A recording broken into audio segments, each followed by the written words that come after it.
बिस्मिल्लाहिर्रहमानिर्रहीम। अस्सलाम वालेकुम डियर स्टूडेंट्स, कैसे हैं आप।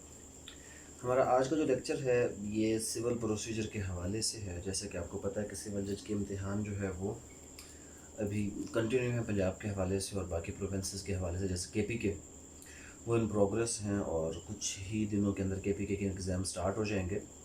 इसी तरह सिंध और बलूचिस्तान इनके भी एग्ज़ाम जो हैं वो ऑलमोस्ट आप कह सकते हैं कि इन प्रोग्रेस ही हैं, क्योंकि जो प्रीवियस अपॉइंटमेंट्स थी वो फाइनलाइज हो चुकी हैं और जो नई अपॉइंटमेंट है वो किसी भी वक्त हो सकती हैं। उसके लिए जो आपके एग्ज़ाम वगैरह हैं वो स्टार्ट हो सकते हैं। तो एग्ज़ामिनर नॉर्मली ख़ास तौर पर जुडिशल एग्ज़ाम के अंदर क्या करता है कि जो आपकी लेटेस्ट अपडेट्स होती हैं उनको वो काफ़ी ज़्यादा प्रेफरेंस देता है, ताकि पता ये चले कि जो उसके एस्पिरेंट्स हैं जुडिशरी के हवाले से क्या वो इन अपडेट्स के बारे में अवेयर ऑफ हैं या नहीं हैं।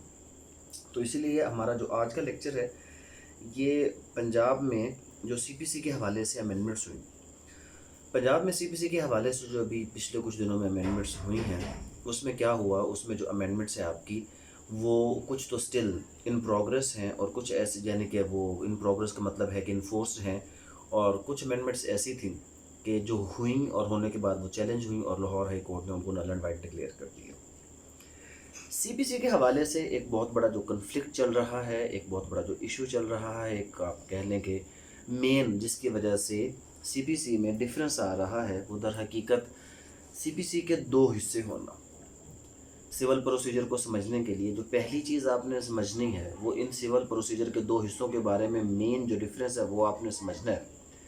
और मेन डिफरेंस के हवाले से जो पहली बात आपने समझनी है, आप सब लोग जानते हैं कि जब आप सिविल प्रोसीजर पढ़ते हैं तो उसमें बेसिकली पहला एक सेक्शन का पोर्शन आ जाता है और सेक्शन के पोर्शन के बाद जो दूसरा पोर्शन होता है उसमें ऑर्डर्स हैं। तो जो मेन पॉइंट आपने सबसे पहले समझना है वो इन दो पोर्शंस के दरमियान फ़र्क समझना है। और सबसे बड़ा फ़र्क, आल दो आप सुनते होंगे सब्सटेंटिव पार्ट है, प्रोसीजरल पार्ट है, तो इसलिए अगर मैं बात करूं कि ये पूरे का पूरा कोड ऑफ सिविल प्रोसीजर है, आल दो इसमें कुछ सब्सटेंटिव प्रोविजंस हैं जो कि हर प्रोसीजरल लॉ के अंदर होती हैं, लेकिन ये कहना कि जी फर्स्ट पोर्शन पूरे का पूरा सब्सटेंटिव है एंड जो सेकंड पोर्शन है वो प्रोसीजरल है, ये गलत होगा। इनफैक्ट जो पहला सेक्शन पोर्शन है वो लेजिस्लेटिव पार्ट है और जिसके ज़रिए से लेजिस्लेचर जो सिविल प्रोसीजर में अमेंडमेंट करना चाहे वो अमेंडमेंट करता है और फिर बेसिक प्रिंसिपल्स वहाँ पर डिफ़ाइन कर दिए जाते हैं। जो इसका ऑर्डर्स का पोर्शन है वो डेलीगेटेड लेजिस्लेशन या जुडिशल लेजिस्लेशन के ज़रिए से हाई कोर्ट उसमें अमेंडमेंट करता है। अब लास्ट कुछ दिनों में जो सबसे बड़ा मसला है वो यही था कि जो असम्बली ने अमेंडमेंट्स की थी वो कुछ और थी और उसके बरक्स जो हाई कोर्ट ने रूल्स एंड ऑर्डर्स में अमेंडमेंट की थी वो कुछ और थी। अब देखें दोनों पार्ट्स आपस में लिंक्ड हैं। लिंक्ड कैसे हैं? जो सेक्शन पोर्शन है वो बताता है जी कि every suit shall be instituted through presentation of plaint. अब वहाँ पर उसने ये बात तो बता दी वो प्लेंट कैसी होगी, उसमें क्या होगा, उसमें अमेंडमेंट कैसी होगी, उसमें वेरिफिकेशन कैसी होगी, उसके कंटेंट क्या होंगे क्या नहीं होंगे, वो तमाम की तमाम जो चीज़ें हैं वो आपको ऑर्डर्स के अंदर मिलती हैं। अब जब सेक्शन पोर्शन को क्योंकि देखें लेजिस्लेशन जो है ये बेसिक फंक्शन है आपके सॉवरन लेजिस्लेटिव बॉडी का, जो प्रोविंशियल लॉज के लिए आपकी प्रोविंशियल असेंबली बन जाती है, तो वो पोर्शन प्रोविंशियल असेंबली अमेंड करती है, तो उसके अकॉर्डिंगली हाई कोर्ट ने अपना ऑर्डर पोर्शन अमेंड करना होता है। लेकिन पिछले कुछ अरसे से एक प्रैक्टिस नज़र आई है कि जहाँ पर हाई कोर्ट हमें थोड़ा सा सुपरसीड करता नज़र आ रहा है, उस लेजिस्लेटिव पोर्शन से हटकर कुछ ऐसी अमेंडमेंट्स हैं जो लेजिस्लेटिव अमेंडमेंट्स को क्रॉस कर रही थी, तो ये काफ़ी कन्फ्लिक्ट था। बट हम इस कन्फ्लिक्ट में नहीं जाएंगे। हमारा आज का जो ये लेक्चर है इसका बेसिक ऑब्जेक्ट सिर्फ आपको ये समझाना कि सीपीसी के बेसिकली दो पोर्शंस हैं। पहला पोर्शन जो सेक्शन पोर्शन है और दूसरा पोर्शन जो इसका ऑर्डर्स पोर्शन है। सेक्शन पोर्शन जो भी अमेंडमेंट होती हैं वो लेजिस्लेटिव बॉडी करती है और जो ऑर्डर्स पोर्शन में जब भी कोई अमेंडमेंट होगी वो हाई कोर्ट, जो कंसर्न्ड हाई कोर्ट होगा वो अकॉर्डिंगली उसको अमेंड करेगा। सेकंड जो चीज़ इसमें आपने समझनी है वो क्या समझना है, वो जो अमेंडमेंट्स आई इनके हवाले से बेसिकली आप सब लोग जानते हैं कि हमारा सिविल जस्टिस सिस्टम वो एक बहुत ही कह लें कि स्लो किस्म का एक सिस्टम है कि जिसमें आपके जो केसेस हैं उसमें डिले है और डिले अनजस्टिफाइड डिले बाजुकात हो जाता है। इतना ज़्यादा डिले हो जाता है कि जनरेशन्स चेंज हो जाती हैं, 25 30 40 50 साल लग जाते हैं, और आपका कोई जो मुकदमा है वो तब जाकर कहीं फाइनलाइज होता है, और फिर किसी एक नए कॉज ऑफ एक्शन पे दोबारा से वो स्टार्ट भी हो जाता है। लोअर कोर्ट अगर किसी रॉन्ग कॉज ऑफ एक्शन पे एक सूट एंटरटेन कर भी लें, तो उसको रॉन्ग कॉज ऑफ एक्शन साबित करते करते अगेन आपको 30 35 साल लग जाते हैं। इस अमेंडमेंट का बेसिक मकसद जो हुई वो था to expedite the civil justice system of Pakistan in an efficient way, जिसके हवाले से सेक्शन 26 मेनली अमेंड हुआ। 26A B C KPK में भी अमेंडमेंट आई, पंजाब में भी अमेंडमेंट आई, इस्लामाबाद में भी अमेंडमेंट आई। तो ऑलमोस्ट ये जो अमेंडमेंट्स आई वो सेम अमेंडमेंट्स थी, उसमें कोई ऐसी चीज़ नहीं थी कि जो ज़्यादा डिफ्रेंशिएट, यानी कि जो अमेंडेड प्रोसीजर था वो बेसिक अमेंडमेंट पहले इस्लामाबाद ने अडप्ट की, फिर KPK ने अडप्ट की, और फिर उसके बाद उसको पंजाब ने अडप्ट कर ली। लेकिन सबका ऑब्जेक्ट क्या था कि सिविल जस्टिस सिस्टम को एक्सपेडाइट करना। मेनली क्या हुआ जनाब, एडमिनिस्ट्रेटिव कोर्ट्स का कंसेप्ट आ गया। इनफैक्ट एडमिनिस्ट्रेटिव कोर्ट्स कहना गलत होगा, क्योंकि कोर्ट सिविल ही थे, उनके कुछ जजेस को एडमिनिस्ट्रेटिव जज के तौर पर डेजिग्नेट कर दिया गया, और हर प्रोसीजरल स्टेप का एक टाइम लिमिट डिफाइन कर दिया गया, जिसके बाद ऑलमोस्ट 6 to 7 मंथ के अंदर आपको कोई भी जो सिविल ट्रायल है उसको कंक्लूड होना चाहिए। बट आप देखते हैं कि कभी भी कंक्लूड नहीं होता 6 to 7 मंथ में। What's the reason behind that, क्यों नहीं होता?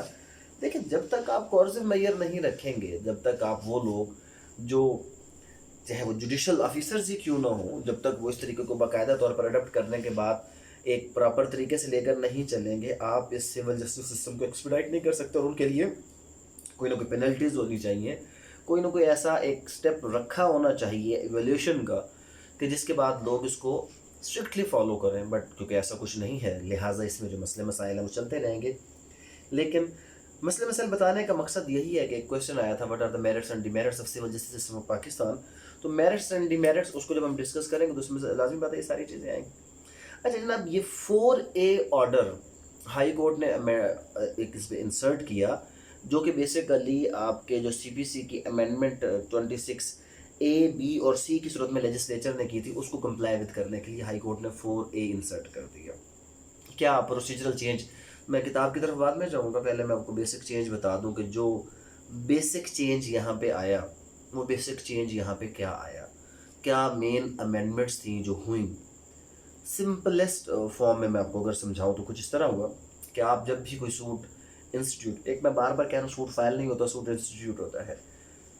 सेक्शन 26A कहता है कि आप जब भी कोई सूट इंस्टीट्यूट करेंगे, डेफिनेटली जो भी आपका एडमिनिस्ट्रेटिव जज के जिसको पावर्स होंगी, बेसिकली वो जज, जैसे कि बाज़-औक़ात आप डिस्ट्रिक्ट जज के नाम पे, और ज़्यादातर पंजाब के अंदर अगर बात करेंगे तो सीनियर सिविल जज, तो सीनियर सिविल जज उसको मार्क करेगा एक ऐसा जज जिसको एडमिनिस्ट्रेटिव जज के तौर पर डेजिग्नेट किया गया होगा, और जो एडमिनिस्ट्रेटिव जज प्रोसीडिंग कंडक्ट करेगा वो प्री ट्रायल प्रोसीडिंग होगी। It means the civil procedure have been divided into 2 parts. First one is the pre trial proceeding and the second one जो आपका ट्रायल का प्रोसीजर है। अब जो प्री ट्रायल प्रोसीडिंग्स हैं, इसमें क्या क्या चीज़ें इंक्लूड कर दी गई, इसमें यह कहा गया कि when ever any suit is instituted, जो आपका मार्किंग के बाद हो जाएगा वो एडमिनिस्ट्रेटिव जज के पास चला जाएगा, वो फर्स्ट हियरिंग पर उस सूट को एडमिट करने के बाद समन्स इशू करेगा। समन्स के बाद जब डिफेंडेंट आएगा, तो डिफेंडेंट आने के बाद यहाँ पर इसको हाईलाइट बहुत ज़्यादा किया गया, कुछ ऐसी प्रोसीजर्स में अमेंडमेंट के तौर पर जिनको शो किए गए। इनफैक्ट वो ऑर्डर्स, यानी कि ऑर्डर आपका 10, ऑर्डर 11, ऑर्डर 12, ऑर्डर 13, ये from the very first day जब से आपकी code of civil procedure enforce हुई है 1908 में, 1 जनवरी 1909 में ये इन्फोर्स हुआ था, तब से लेकर आज तक वो ऑर्डर्स इसमें एग्जिस्ट करते थे। The only amendment which was made वो ये था कि 9A की सूरत में कोर्ट को कहा गया कि अब आपने इस प्रोसीजर को बाय ऑल मींस अडप्ट करना है ही है। ये वो निगलेक्टेड प्रोसीजर था कि जिसकी वजह से ऐसे सूट्स जो मेंटेनेबल ही नहीं होते थे वो इनफील्ड आते थे और फिर चलते रह जाते थे। तो इनका बेसिक मकसद क्या था कि ऐसे सूट्स को इनफील्ड आने से रोका जाए, मेंटेनेबिलिटी उनकी इतना क्रॉस चेक, उसके ऊपर सख्त चेक लगाया जाए कि कोई भी सूट जो प्रॉपर ना हो वो कभी भी उस एक जो हमारा जस्टिस सिस्टम है उसमें आए ही ना। बट प्रैक्टिकली इतनी ज़्यादा इसकी इम्प्लीमेंटेशन नहीं हुई। आज भी अगर आप न्यू ऑर्डर शीट्स देखें तो सिर्फ इतना फ़र्क आता है कि ऑर्डर 10, 11, 12 के हवाले से जहाँ पर 9A में कहा गया था कि court shall fix a date for every order proceeding. अलग अलग सेपरेटली डेट आपने रखनी है। डेट्स रखी जाती हैं बट उसको क्या किया जाता है, उसको सिंपली ये लिख दिया जाता है कि जनाब बस अकॉर्डिंगली वो मौका दिया गया, नेक्स्ट ये प्रोसीडिंग है। बट वहाँ पर जो उसका बेसिक ऑब्जेक्ट था वो स्टिल अभी तक पूरा नहीं किया जा रहा। तो यहाँ पर ऑर्डर 9 तो आपको पता है consequences of non appearance of the parties हैं, वो भी उसी आपके एडमिनिस्ट्रेटिव जज ने करनी है। 10, 11, 12 बेसिकली ये था कि कोई भी जब सूट आएगा तो उसमें पर्टिकुलर इंटेरोगेटरीज के बारे में एक प्रोविज़न थी कि अगर प्लीडिंग्स आर नॉट क्लियर और कुछ फैक्ट्स जो कोर्ट से कंसील किए जा रहे हैं, पार्टीज अगर उनको on the face of the record लेकर आना चाहती हैं तो in the knowledge of the court, तो वो क्या करेंगी, उस हवाले से उनको ये कहा गया कि वो इंटेरोगेटरीज भेजेंगे और इंटेरोगेटरीज में कोर्ट के पास काफ़ी से कंसील्ड जो फैक्ट्स होंगे उनका जवाब कोर्ट के पास आ जाएगा। फिर यहाँ पे है कि अगर कोर्ट उन एडमिटेड फैक्ट्स के बारे में कोई भी जजमेंट पास करना चाहे तो ऑन द स्पॉट जजमेंट भी पास कर सकता है। और फिर उसके बाद कोर्ट जो है वो क्या करेगा, मेंटेनेबिलिटी को चेक करने के लिए अगर कोई डॉक्यूमेंट्स या कोई सरसरी शहादत उसने रिकॉर्ड करनी है तो वो भी रिकॉर्ड करेगा। एडमिनिस्ट्रेटिव जज ये करेगा। और जब एडमिनिस्ट्रेटिव जज इस नतीजे तक पहुंचेगा कि हाँ जनाब ये सूट मेंटेनेबल है तो वो इशू फ्रेम करेगा। और इशू फ्रेम करने के बाद वो पार्टीज़ को कहेगा कि आप अपने लिस्ट ऑफ विटनेसेस जमा कराएं और फिर केस को वो फर्दर फॉरवर्ड कर देगा ट्रायल जज के पास। ये पहली अमेंडमेंट आई। और यहाँ पर हर जो स्टेप है उसका टाइम दिया गया कि जो आपका एक नोटिसिंग का प्रोसेस है, समनिंग का प्रोसेस है, उसको एक्सपेडाइट करने के लिए साइमल्टेनियसली का लफ्ज़ यूज़ किया गया। आल तो ये पहले भी प्रोविजन थी, कोर्ट की डिस्क्रिप्शन थी, बट कोर्ट अपनी उस डिस्क्रिप्शन को एक्सरसाइज नहीं कर रहे थे। बट अब उसमें क्या किया गया कि जब भी कभी कोई आपका सिविल सूट इंस्टीट्यूट होगा तो साइमल्टेनियसली उसमें समझ भी जाएंगे, अफिक्सेशन भी होगी, न्यूज़पेपर का ऐड भी होगा, यानी कि सब्स्टिट्यूटिव मोड्स और एक्चुअल मोड्स को एक साथ आप अप्लाई करेंगे। 15 डेज़ का टाइम देंगे जिसमें मॉडर्न डिवाइसेस की हेल्प लेते हुए व्हाट्सएप के ऊपर भी उसको भेजा जाएगा, सोशल मीडिया पर भी अगर कोई चीज़ रिसीव हुई तो उसको भी कंसिडर कर लिया जाएगा। और मोर ओवर जो आपका प्रोसेस सर्वर है जो किसी भी समन को सर्व करने के लिए जाएगा तो मॉडर्न डिवाइसेस के ज़रिए से उसको मॉनिटर किया जाएगा। वो वहाँ पर उस शख्स की पर्टिकुलर पिक्चर लेगा, जगह की पिक्चर लेगा और कोर्ट के रिकॉर्ड में साथ लगाएगा और उसको मॉनिटर किया जाएगा कि लोकेशन पे वो गया या नहीं गया। ये पहली अमेंडमेंट है। 15 डेज़ का टाइम रखा गया। अगेन 15 डेज़ में इस प्रोसेस को रिपीट करना है 2 टाइम्स, आपका ये 1 मंथ ऑलमोस्ट ये लगेगा। उसके बाद इफ़ डिफेंडेंट्स जो है वो कोर्ट में अपियर्स होता है तो फिर उस सूरत में क्या होगा कि 1 मंथ का प्रोसेस होगा जिसमें वो अपनी रिटर्न स्टेटमेंट देगा। 2 मंथ हो गए। रिटर्न स्टेटमेंट के बाद कोर्ट इशू फ्रेम करेगा। इशू फ्रेम करने के बाद 7 डेज़ का टाइम होगा अगर पार्टीज़ ने उसको अमेंड करवाना है। इस्लामाबाद में और KPK में अमेंडमेंट के इस्लामाबाद में मेनली आई थी प्रपोज्ड इशू के, जो पार्टीज़ है वो इशू प्रपोज करेंगी कि आखिर वो चाहती क्या हैं। उसके बाद क्या होगा जनाब, उसके बाद जब इशू आपके फ्रेम हो जाएंगे, पार्टीज अपना नाम सबमिट करेंगी तो 90 डेज़ के अंदर आपका जो एविडेंस है वो रिकॉर्ड किया जाएगा। और जो ये 90 डेज़ का एविडेंस रिकॉर्ड होगा, यहाँ पर एक और अमेंडमेंट आई। वैसे सेक्शन 75 CPC है कि जो इंसिडेंटल प्रोसीडिंग के तौर पर पर्टिकुलर इंसिडेंट्स पे इशूइंग ऑफ कमीशन का ऑर्डर देता है कि जी कमीशन जो है वो आपका जारी हो सकता है to examine any person or to adjust the accounts or to make partition और लोकल इन्वेस्टिगेशन, जो पहले उसमें था। अब ये हुआ कि for recording of examination in general, for recording of evidence of the parties commission appoint किए जाएंगे। और ये कमीशन क्या करेंगे जनाब, ये कमीशन जो आपकी पार्टीज़ हैं उनके एग्जामिनेशंस को रिकॉर्ड करेंगे और रिकॉर्ड करने के बाद जो आपका फर्दर कोर्ट को जो है ये चीज़ रेफ़र की जाएगी। जो एविडेंस 90 डेज़ के अंदर रिकॉर्ड करने के बाद कोर्ट उसमें फाइनल आर्ग्यूमेंट हेयर करने के बाद जो है वो 20 दिन के अंदर अपनी जजमेंट देगा। तो 90 डेज़ एंड 2.5 मंथ पहले थे, 3 मंथ 5.5 मंथ कोर्ट के पास 20 डेज़ का टाइम था फाइनल उसके लिए आर्ग्यूमेंट के लिए। और फिर उसके बाद 15 to 20 डेज़ में उसने जजमेंट पास करनी है। ऑलमोस्ट 7 to 8 मंथ का एक प्रोसीजर है, बट अगर अडॉप्ट किया जाए तो रियली हमारा जो सिविल जस्टिस सिस्टम है वो एक्सपेडाइट हो जाएगा। 7 to 8 मंथ अगर आपका सिविल सूट उसमें कंक्लूड होता है तो ऑटोमेटिकली ये जो मामलात हैं, बैकलॉगिंग है, ये सारी की सारी चीज़ें क्लियर हो जाएंगी। और भी कुछ अमेंडमेंट्स इसके हवाले से जो की गई, जो एग्जीक्यूशन में सबसे मेन अमेंडमेंट थी कि now there is no need to file application for the execution. जैसे ही आपका डिग्री पास होगा the suit proceeding shall also be converted into the execution proceeding at once, उसमें फ़ौरन ही वो तब्दीली आ जाएगी और उसको इम्प्लीमेंट कर दिया जाएगा। उसमें और कुछ भी यानी कि आपको अलग से दरख्वास्त देने की जो ज़रूरत है वो नहीं रही है। कुछ और अमेंडमेंट्स हैं जिनके बारे में भी हम पढ़ते हैं थॉरोली, कौन कौन से न्यू सेक्शंस इंसर्ट किए गए, कौन कौन से न्यू ऑर्डर्स जो है वो इंसर्ट किए गए। जो हमारे साथ अभी ऑनलाइन लोग हैं उनके साथ तो मैंने स्क्रीन शेयरिंग भी कर दी है और ग्रुप के अंदर मैंने वो मटेरियल शेयर कर दिया है। जो हमारे लोग यहाँ पर मौजूद हैं यूट्यूब के हवाले से, तो वो इस चीज़ को देख लीजिएगा। मैं ट्राई करूँगा कि आप तक, वैसे नेट पे अगर आप सर्चिंग करेंगे तो CPC अमेंडमेंट्स कॉमनली हर जगह पर अवेलेबल है।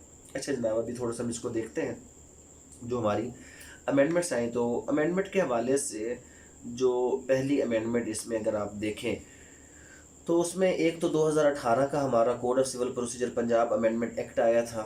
उसके बाद एक Punjab of amendment of first schedule में जो अमेंडमेंट हुई थी 2018 में वो है। फिर जो मेन अमेंडमेंट आई है वो 2020 में पंजाब अमेंडमेंट ऑर्डिनेंस आया था, ये हम आज देखेंगे। इसमें सबसे पहली बात है जनाब, सेक्शन 3 के अंदर एक अमेंडमेंट आई थी सबऑर्डिनेट कोर्ट के हवाले से। The word court of small cause, the word court of small cause claims and minor offences shall be substituted to extend the jurisdiction of the court of the small cause to deal with cases fall under the small claims and minor courts ordinance 2002। it means कि जो आपके small काज courts थे जिसके हवाले से section 8 भी था, तो CPC में जो आपके सिविल प्रोसीजर के हवाले से स्मॉल काज कोर्ट्स थे उनको ओमिट कर दिया गया, ख़त्म कर दिए गए कि अब कोई भी स्मॉल काज कोर्ट्स पाकिस्तान में, पंजाब में पर्टिकुलरली वर्क नहीं करेंगे। सेक्शन 7 था उसको ओमिट कर दिया गया। सेक्शन 9 में जो आपकी इसमें आई अमेंडमेंट आई, after the last word impliedly barred added word are for which general और special law in force. In fact explain कर दिया गया। सेक्शन 9 ऑलरेडी यही कह रहा था that the civil courts are the court of ultimate jurisdiction, all the matters of civil nature shall be instituted by the civil shall be determined by the civil courts. जब तक उनकी jurisdiction को impliedly और expressly बार ना कर दिया जाए, तो डेफिनेटली जो आपके एक्सप्रेस बार्स हैं और द इम्प्लाइड बार्स हैं सिविल कोर्ट की जो जुरिस्डिक्शन पर इम्पोज किए जाएंगे वो थ्रू एनी लॉ ही होंगे। जैसे कि सेक्शन 172 है लैंड रेवेन्यू एक्ट का, उसने बार कर दी आपकी jurisdiction of the civil courts in the revenue matters. Family court, उसने फैमिली कोर्ट एक्ट के जरिए से आई थिंक सेक्शन 23 या 25 है जिसने QSO और आपका जो CPC है उसकी जुरिस्डिक्शन को बार कर दिया। तो यहाँ पर मजीद उसको एक्सप्लेन किया गया आर फॉर विच जनरल और स्पेशल लॉ इन फोर्स, तो जिसके लिए कोई भी जनरल और स्पेशल लॉ होगा, जैसे आपका स्पेशल लॉ आ गया रेवेन्यू, तो उसमें आपका CPC की एप्लीकेशन नहीं होगी। अच्छा जनाब, उसके बाद आगे चलते हैं। बार टू फर्दर सूट था, इसमें एक नया जो है वो, अब ये चीज़ आप जहन में रखते जाए क्योंकि इन्हीं इंसर्शंस के ऊपर, इन्हीं के ऊपर जो भी आपको क्वेश्चन वो फ्रेम किया जा सकता है। For the purpose of the disposal of an application under subsection 2 the court may in the interest of expeditious disposal apply such fair procedure as the circumstances of the case warrant and shall, unless for the reasons to be recorded it directs otherwise, order any fact to be proved or disproved by affidavit। तो उसमें मजीद वही expedite करने के लिए उसको किया गया कि किसी भी फैक्ट के लिए कोर्ट जो है वो एफिडेविट मांग सकता है और उसके बाद जनाब जो प्रोसीजर है उसको कोई भी, अगर कोई इनहेरेंट पावर भी है कोर्ट की कि अगर अदालत जो है वो to meet the ends of justice कोई भी चीज़ ज़रूरी समझे तो वो यहाँ पे कर सकता है। 24 सेक्शन जनाब, उसमें general power of transfer and withdrawal, वो उसमें सब सेक्शन 4 ओमिट हो गया। और section 30 power to order discovery and the like का सब्स्टिट्यूट हो गया। Order any fact to be proved और डिसप्रूव्ड बाय एफिडेविट हो गया। और सेक्शन 33 जजमेंट एंड डिग्री में क्या सब्स्टिट्यूशन हुई, the court after the case has been heard shall pronounce judgment maximum within 15 days and on such judgment a decree shall follow simultaneously. इसमें जो amendment आ गई जनाब, मेनली क्या amend कर दिया गया इसके अंदर यहाँ पे कि 15 डेज़, अगर आप देखें तो पहले जजमेंट के हवाले से कोई भी 15 डेज़, अगर कोई भी क्वेश्चन ऐसा आता है तो ऐसी आपकी जो तमाम वैल्यूज़ है उनको कोर्ट ज़रूर कंसिडर करेगा कि क्या आपने वो वैल्यू दी है या वैल्यू नहीं दी। तो अगर आप इसको ओल्ड पोजीशन पे पढ़ें कि जहाँ पर आपका कोड ऑफ सिविल प्रोसीजर अगर मेरे पास पुराना पड़ा हुआ, लेट मी चेक आउट, तो वहाँ पर ये 15 डेज़ मेंशन नहीं किए गए थे, वहाँ पर एक जनरल प्रोविज़न थी। बट अब इसमें क्या किया गया, 15 डेज़ मेंशन कर दिए गए हैं कि जब भी कोई भी ऐसा मामला होगा तो जजमेंट जो है वो 15 दिन के अंदर अंदर उसमें पास की जाएगी। पहले ऐसी कोई भी जो है प्रोविज़न इसके हवाले से यहाँ पर मौजूद नहीं थी। तो the court after the case has been heard shall pronounce judgment and on such judgment decree shall follow. ये ओरिजिनल वर्डिंग है जहाँ पर 15 डेज़ का कोई भी जिक्र नहीं है। तो अब जो आपकी जजमेंट के बाद जो आपका डिग्री के एक फाइनल कोर्ट के पास आर्ग्यूमेंट हर्ड करने के बाद डिग्री पास करने का टाइम है उसको 15 डेज़ कर दिया, क्योंकि जजमेंट जो आपकी जजमेंट एंड डिग्री फॉलो पास की जाएगी उसका टाइम जो होगा वो 15 डेज़ होगा। अभी इसमें 26 की अमेंडमेंट नहीं आई, क्योंकि मैंने आपको कहा कि जो मेनली आपकी सबसे अहम अमेंडमेंट है वो 2020 की है। ये आपकी 2018 की अमेंडमेंट है, इनमें कुछ चीज़ें अमेंड की गई थी, बट 2020 में प्रोसीजर जो है वो मेन चेंज किया गया। 35 सेक्शन उसमें सब्स्टिट्यूशन कुछ की गई। हम चलते हैं 2020 की अमेंडमेंट की तरफ। मेनली जो अमेंडमेंट मेन हमारी थी वो 2020, क्योंकि टाइम शॉर्ट है, हम लिहाजा 2020 की अमेंडमेंट को पहले देख लें और फिर बाकी जो अमेंडमेंट्स हैं उनको देखेंगे। और उसके साथ साथ जो हमारी अमेंडमेंट 2018 में आई थी उसको भी हम देखते हैं, पर पहले 2020 की आप अमेंडमेंट देख लें जो हमारी लेटेस्ट अमेंडमेंट्स में से आई हुई है, जिसमें सेक्शन पोर्शन जो 2018 का अमेंडमेंट जो लाहौर हाई कोर्ट करेगा वो ऑर्डर्स को अमेंड करेगा, उसमें सारे के सारे ऑर्डर्स अमेंड होंगे। पहले हम सेक्शन की अमेंडमेंट देख लेते हैं और फिर उसके बाद जो ऑर्डर्स की अमेंडमेंट है उनको एक बार देखते हैं। तो सेक्शन की अमेंडमेंट के हवाले से सेक्शन 3 मैंने आपको वही बताया कि उसके अंदर जो है वो आपकी हायरार्की के अंदर से स्मॉल काज कोर्ट को ओमिट कर दिया गया। अब यहाँ पर आ जाए जनाब, सेक्शन 26 मेन जो प्रोसीजर चेंज हुआ है एडमिनिस्ट्रेटिव जज बनने के बाद जो एडमिनिस्ट्रेटिव कोर्ट की प्रोसीडिंग है, सेक्शन 26 है। Every suit shall be instituted by presentation of a plaint in such manner as may be prescribed. वो पुराने की पुरानी wording. The plaintiff shall file as many copy. एक ये चीज़ इसमें आ गई कि जितने भी आपके डिफेंडेंट्स हैं उतनी ही कॉपी और उनके साथ लगे हुए एनेक्सर और डॉक्यूमेंट उसके साथ प्लेंट फाइल की जाएगी, और कोर्ट जनाब उसका इलेक्ट्रॉनिक रिकॉर्ड भी मेंटेन करेगा। ये चेंज आया। अब देखें आगे 26A, the defendant shall file written statement not later than 30 days from the date of his first appearance in the court। तो यहाँ पर क्या हुआ, 30 डेज का टाइम दिया गया जिसमें डिफेंडेंट रिटन स्टेटमेंट देगा। The defendant shall provide additional copy of the written statement. जितने प्लेंटिफ है उतनी कॉपीज वो प्रोवाइड करेगा along with all the documents करेगा। और उसके बाद if the defendant fails to file the written statement within the time framed under subsection of the court shall close. यहाँ पर शैल के साथ क्लोज किया गया कि अगर कोई भी अदालत विद इन 30 डेज अगर कोई भी जो आपकी पार्टी है तो वो रिटर्न स्टेटमेंट नहीं, कोर्ट शेल क्लोज, कोई इसमें चांस नहीं दिया जाएगा, बट प्रैक्टिकली चांस इसमें चल रहा है। फिर the court shell with in 7 days of the filing of the return statement frame the issue. जब 7 दिन का टाइम होगा जिसमें इशू फ्रेम किए जाएंगे। द पार्टीज में with in 7 days of the framing of issue, उसमें जो भी इशूज़ के अंदर कोई अमेंडमेंट करवानी है तो उसके लिए upon framing the issue filing of list of witness and certificate of the readiness for the production of the evidence, the court may itself record the evidence or may direct a commission to record the evidence in the prescribed manner। तो evidence या court खुद करेगा या commission के जरिए से record करवाएगा। 90 days का जनाब इसके लिए क्या होगा, टाइम होगा, जिसमें कमीशन के लिए जो है आपके जो रिटायर्ड जजेस या सीनियर एडवोकेट्स उनको अपॉइंट किया जा सकता है।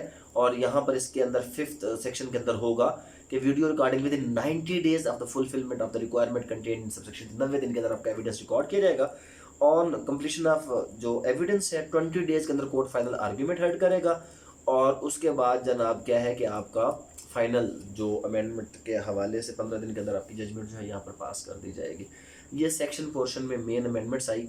और 27 में क्या हुआ, the summons shall be issued simultaneously. जो आपके समन्स जारी होंगे साइमल्टेनियसली का मतलब क्या होता है, एक साथ। और क्या होगा, unless otherwise ordered by the court to the defendant by registered post acknowledgement due and another copy of the summons by courier service signed and sealed by such manner as may be prescribed or as the court may determine by urgent mail service of Pakistan Post at the expense of the plaintiff, the court may order the simultaneous service by fixing the copy of the summon, या उसके अलावा जनाब modern devices including the mobile telephone Telegram और इस तरह की तमाम चीज़ें, यूएमएस हो गया, पब्लिकेशन इन द प्रेस हो गया, तो कोर्ट साइमल्टेनियसली ये सारा काम कर सकती है। और लोकेशन जो प्रोसेस सर्वर होगा उसकी सबसेक्शन 3 के मुताबिक उसको आप मॉनिटर करेंगे और वो पिक्चर लेकर आकर कोर्ट में ये सारा कुछ करेगा।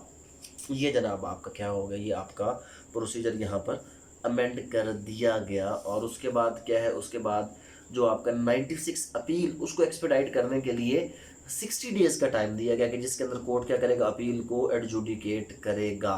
ये मेन अमेंडमेंट्स हैं जनाब। उसके बाद जो 113 115 है, रिवीजन में 6 मंथ का टाइम था उसको सब्स्टिट्यूट करके 3 मंथ का टाइम कर दिया गया। तो बेसिक जो अमेंडमेंट और उसमें एक 159 जो सेक्शन किया गया, basically 159 section again it was a basic reason. अगर आपसे पूछा जाए कि जनाब दी मेरिट्स जो आपके अमेंडमेंट आई है उसके क्या हैं और क्यों जनाब ये amendment properly civil justice system के बैकलॉग को कम करने में कामयाब ना हो सकी, उसका बेसिक रीज़न सेक्शन 159 था। इसमें यह कहा गया कि जो आपके सूट इस अमेंडमेंट के बाद आएंगे वो इस अमेंडमेंट के ज़रिए से डील किए जाएंगे। जो प्रीवियस सूट होंगे उन पर ये अमेंडमेंट एप्लीकेबल नहीं होगी। और अल्लाह के बंदो 16 लाख का बैकलॉग तो वो था जो इससे पहले का था। बाद वाले सूट पे आप इंप्लीमेंट क्या कर रहे हैं, पहले तो होना ये चाहिए था कि on the priority the previous जितने भी सूट हैं उनको कोर्ट जो है इस रूल के मुताबिक जल्द अज जल्द जो है वो क्या करेगा, डिस्पोज ऑफ करेगा। लेकिन ये मेन इसमें फॉल्ट आप कह सकते हैं। और एक चीज़ क्लियर करें, जब भी जुडिशरी के एग्जाम के हवाले से आपसे क्वेश्चन पूछा जाए क्योंकि it is the part of the legislative, तो उसमें आप थोड़े से क्रिटिसिज्म कर सकते हैं, but the amendments which were made by the high court, because honourable high court है तो आप उसमें कोई भी ऐसी बात नहीं कर सकते। तो यहाँ पे ऑनरेबल हाई कोर्ट की जो अमेंडमेंट्स अभी मैं आपको पढ़ाऊंगा 2018 की। अच्छा, ये जो 2018 की अमेंडमेंट आई थी, इनफैक्ट ये 2018 की अमेंडमेंट इसलिए थी कि इसको पहले किसी एक डिस्ट्रिक्ट में अप्लाई किया जाएगा और अप्लाई करने के बाद देखा जाएगा कि क्या ये आपकी अमेंडमेंट्स जो हैं वो कामयाब हुई या नहीं। अगर कामयाब होती हैं तो फिर इन अमेंडमेंट्स को पूरे पंजाब में इन्फोर्स कर दिया जाएगा। बट हुआ क्या, एडवांस पूरे पंजाब में इसको इन्फोर्स कर दिया गया।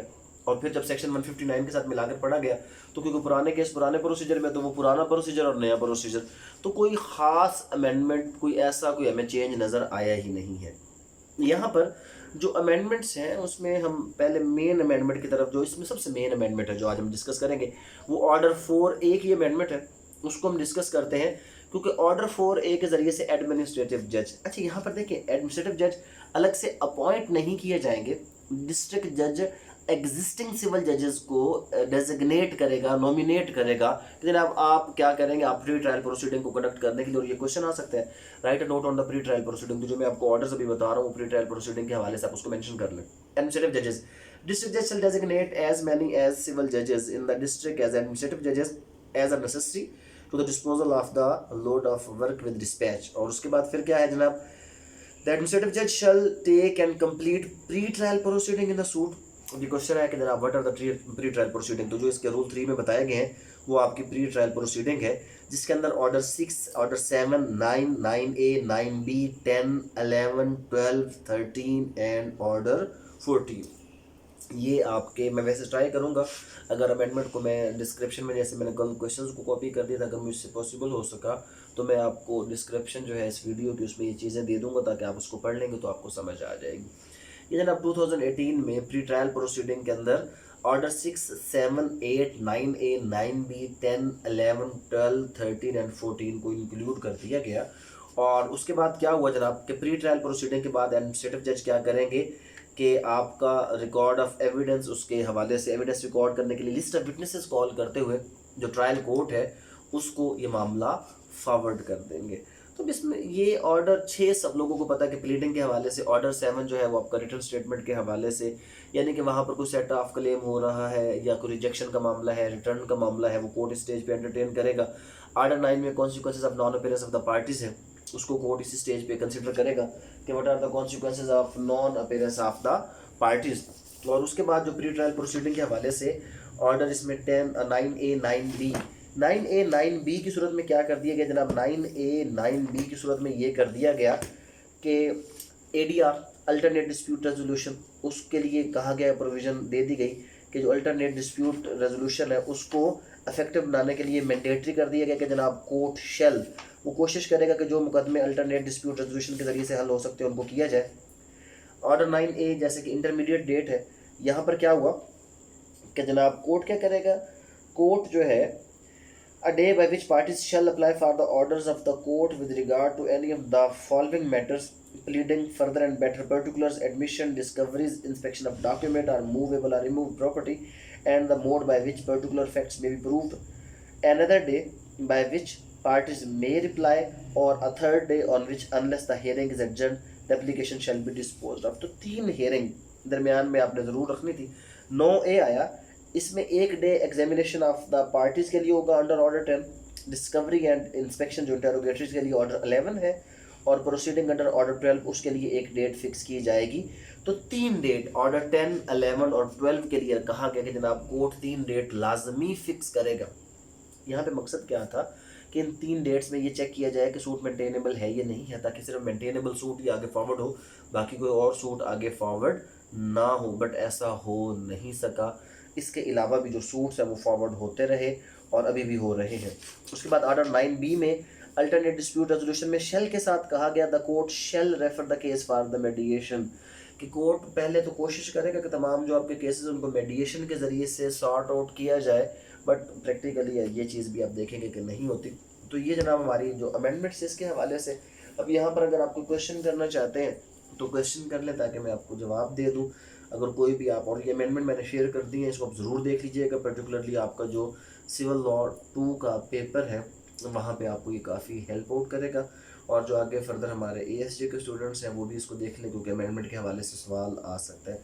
यहाँ तो कोई क्वेश्चन हो तो भी आप लोग मुझसे पूछ लीजिए।